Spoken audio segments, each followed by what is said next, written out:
Bonjour à tout le monde, ici Jean-Claude Selly, guérisseur, magnétiseur en Suisse. Aujourd'hui, nous allons parler de l'extraordinaire histoire de Catherine Labouré et de la médaille miraculeuse. Mais tout d'abord, êtes-vous bien abonné à ma chaîne YouTube car cela vous permet de recevoir d'excellentes énergies. Merci aussi de partager et de liker ma vidéo, cela me fait un grand plaisir. Et sous ces dernières, vous trouverez des liens utiles comme un site internet ainsi qu'un numéro de téléphone pour me contacter. Sans plus tarder, nous parlons de Sainte Catherine Labouré avec un destin exceptionnel. Sœur Catherine, née Zoé, vint au monde le 2 mai 1806 dans un petit village de Bourgogne, en France, Fin-les-Moutiers. Elle est la 8e des 10 enfants de Pierre et Madeleine Labouré, propriétaires fermiers. La mort de Madeleine à 46 ans plonge la famille dans le deuil. Catherine en larmes monte sur une chaise pour embrasser la statue de la Vierge, de la Sainte Vierge, et dit « Maintenant tu seras ma maman ». En ce triste automne 1815, Zoé et Tonine, sa petite sœur, quittent donc la ferme natale pour Saint-Rémy, une localité voisine où une tante les recueille. Catherine se sent doublement orpheline. La mort de sa mère l'éloigne aussi de son père.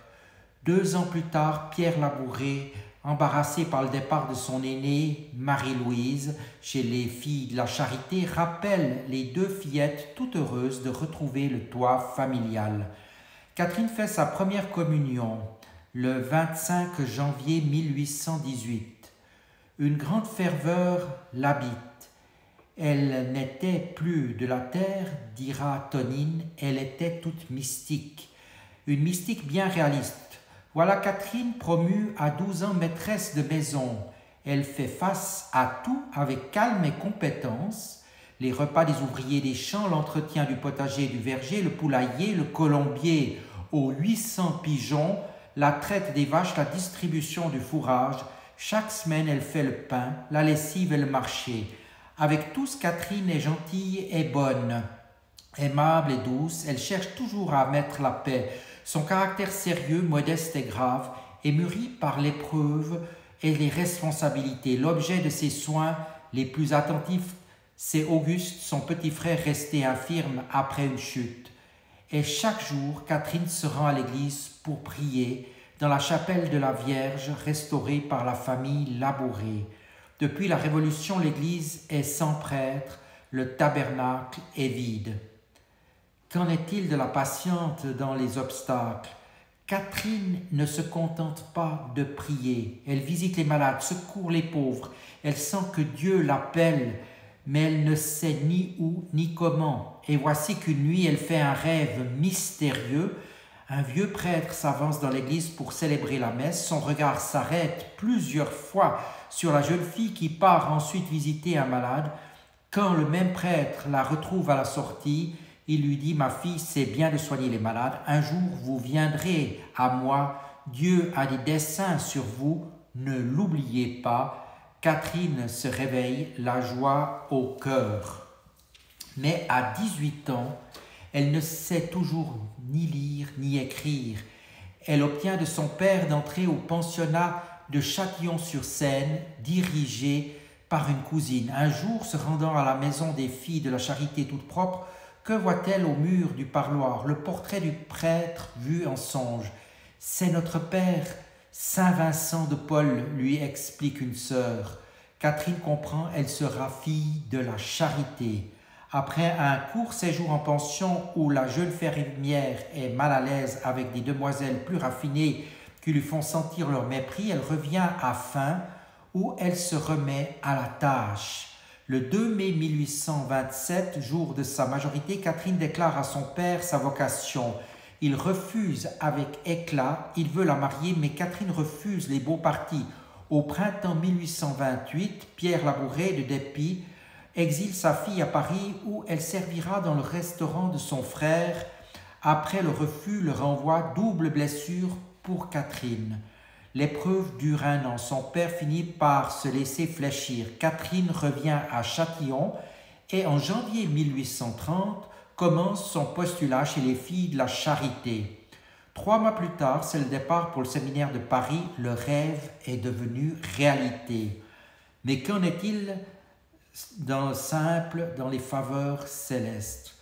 3 jours après son arrivée à la maison mère des filles de la Charité, Catherine participe avec les 110 autres novices au transfert solennel du corps de Saint Vincent de Paul de leur chapelle 140 rue du Bac à celle des prêtres de la mission 95 rue des Sèvres.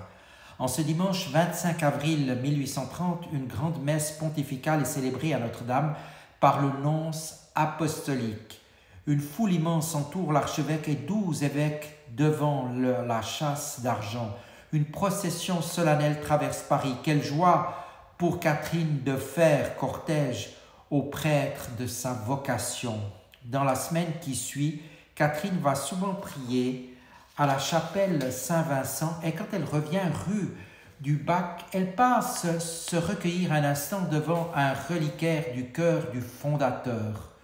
3 jours de suite, le cœur de Saint-Vincent lui apparaît comme une image, d'abord blanc, signe de paix et d'union, puis rouge, feu de la charité qui doit embrasser les cœurs dans les 2 congrégations, enfin noir, présage des malheurs imminents qui vont fondre sur la France. Catherine reçoit la promesse que les 2 familles ne périront pas. Elle confie ses visions au père Aladel, lazariste. Il est sceptique, mais quand surviennent les journées révolutionnaires de juillet avec leur cortège de violence, il est un peu ébranlé. Catherine voit aussi pendant tout le temps de son séminaire le Christ présent dans l'hostie. Sauf quand je doutais, dit-elle, le 6 juin, jour de la Sainte Trinité, la vision vire au noir. Notre Seigneur m'apparut comme un roi avec la croix sur sa poitrine. Subitement, tout a coulé à terre. Catherine se confie encore au père Aladel, pas d'écho. Catherine a vu Monsieur Vincent, elle a vu notre Seigneur, mais elle n'a pas vu la Sainte Vierge. Son désir va être comblé. 3 apparitions vont se succéder le soir du 18 juillet, le 27 novembre et un jour de décembre 1830. Le 30 janvier 1831 s'achève.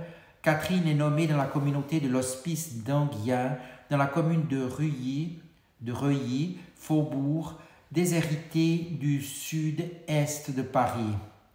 Sœur Catherine est affectée à la cuisine où elle se retrouve vite les tours de main de la ferme et du restaurant. Son seul tourment, elle aime donner largement, mais la sœur qui est cuisinière au titre est parcimonieuse. Sa patience est mise à rude épreuve. 2 ans après, c'est la lingerie, lessivage, repassage, raccommodage, puis c'est le service des vieillards. Elle les aime encore. Solide et ferme, elle sait se faire respecter, elle est même bonne avec les plus désagréables. Elle se prive de sommeil pour les assister dans leur agonie et tous ceux qu'elle veille se trouvent en paix. Elle est aussi à la loge où elle accueille les pauvres qu'elle aime tant. Le 3 mai 1835, Catherine fait ses vœux, mais ce beau jour est voilé du nombre car sa sœur aînée, Marie-Louise, a quitté la compagnie des filles de la Charité, brisée par l'injustice d'une calomnie.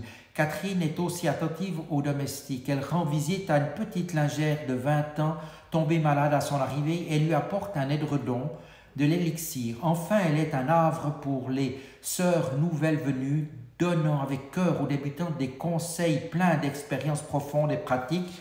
Elle est pour elles une référence et un retour toujours disponible. Présente sur tous les fronts, Catherine ne ménage pas ses forces. Pourtant, on fait peu cas de sa personne, on la tient pour quantité négligeable.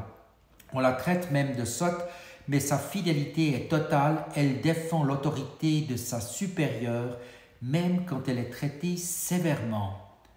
Elle est humble dans la mission. Catherine protège son secret avec efficacité. C'est sans rien laisser paraître qu'en 1832, elle reçoit la médaille dans sa communauté. Comblée, au-delà de toute attente par les miracles qui accompagnent les premières distributions, elle n'est pas grisée par le succès dont elle est l'instrument. Si elle réussit à déjouer la curiosité, elle sait cependant défendent l'authenticité des apparitions, entendant dire cette sœur qui prétend avoir vu la Sainte Vierge n'a sans doute vu qu'un tableau. Catherine répond d'une voix ferme: ma chère, la sœur qui a vu la Sainte Vierge l'a vue en chair et en os, comme vous et moi.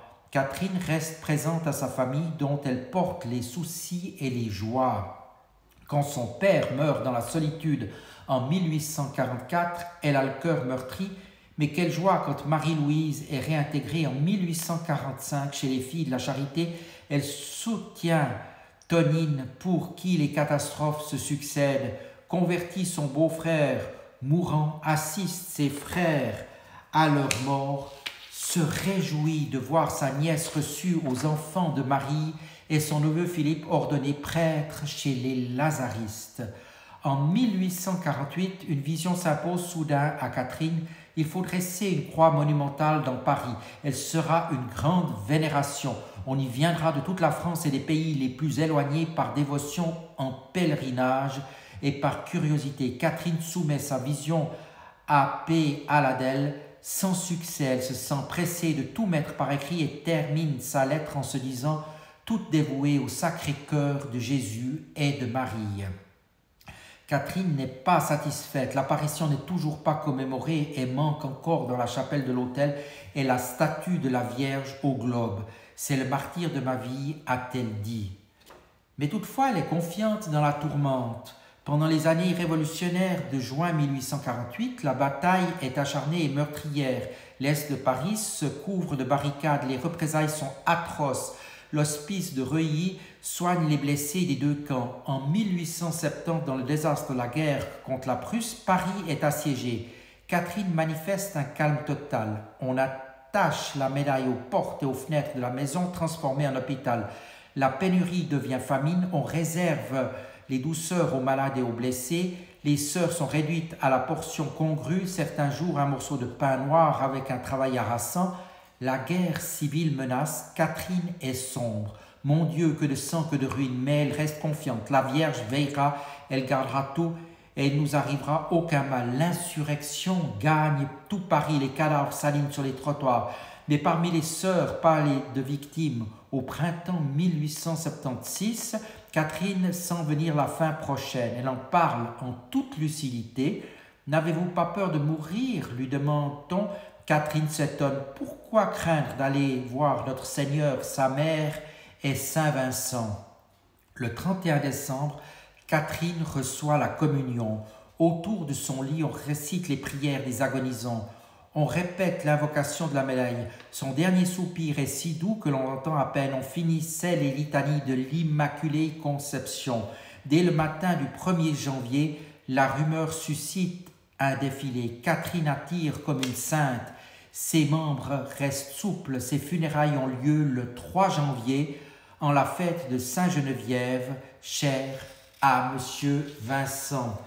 Elle a vu le Christ présent dans l'Eucharistie, elle a vu le cœur de Saint Vincent de Paul, mais surtout elle a vécu l'Évangile au quotidien, tout simplement.